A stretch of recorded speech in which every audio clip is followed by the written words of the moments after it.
Kapag nag-brown out ng gabi, nilipat lang siya sa solar. Ayan. Tapos kapag nagka-kuryente na, kusa na siyang lilipat sa Meralco. Kapag umaga naman, alas 7 ng umaga, kusa siyang lilipat sa solar. Kapag alas 5 na ng hapon, kusa na siyang lilipat sa Meralco. Ayan, demo ko lang itong ating solar setup na may UPS function.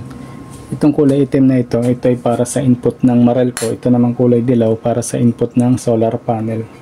Bali, ilagay muna natin yung sa input ng Meralco. Meron tayong 3 pin dito na cable. Kapag sinaksak ko ito sa Meralco, ilaw itong red na indicator light.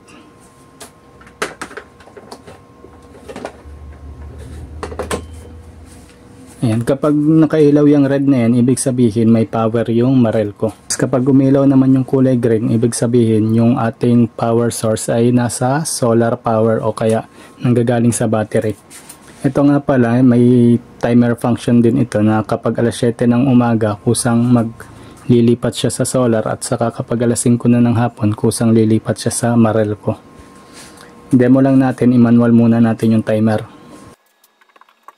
Kunwari, alas 7 na ng umaga, mag-o-open na yung ating solar. Ayan, kapag umilaw yung green, ibig sabihin solar na. Kapag naman alas 5 na ng hapon, kusa na siyang lilipat sa Meralco. Ayan, lumipat na siya sa Meralco. Kapag gabi naman, kapag nag-brown out, kusa naman siyang lilipat sa solar o kaya sa battery. Ayan. Tapos kapag nagkakuryente, kusa na siyang lilipat sa Meralco. No interruption ito. Hindi mamamatay yung ating power source sa paglipat-lipat.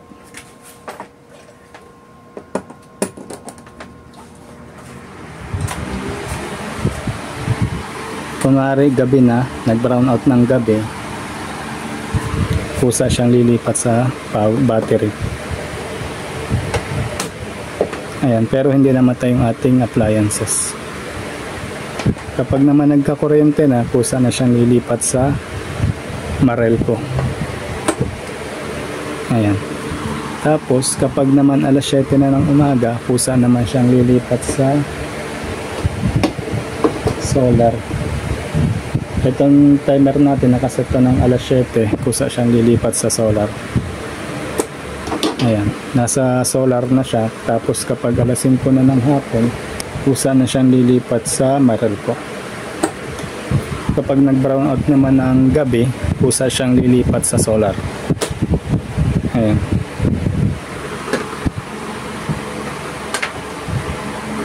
Kapag nagkakuryente na, kusa siyang lilipat sa Meralco. Pag nag-brown out, solar. Pag may kuryente, Meralco sa gabi. Pero kapag umaga, alas 7 ng umaga, solar lang siya. Tapos kapag alas 5 na ng hapon, Meralco lang siya.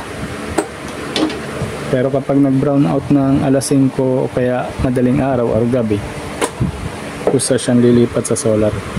Meron din pala tayo ditong DC na electric fan at saka DC na ilaw. Dito natin siya isasaksak. Meron tayo dalawang DC port dito. Ayan, saksak natin. Ito electric fan. Ayan. Kagandahan kasi sa DC, mas matipid siya sa kuryente. Ito namang ilaw, may switch to. DC light and DC fan.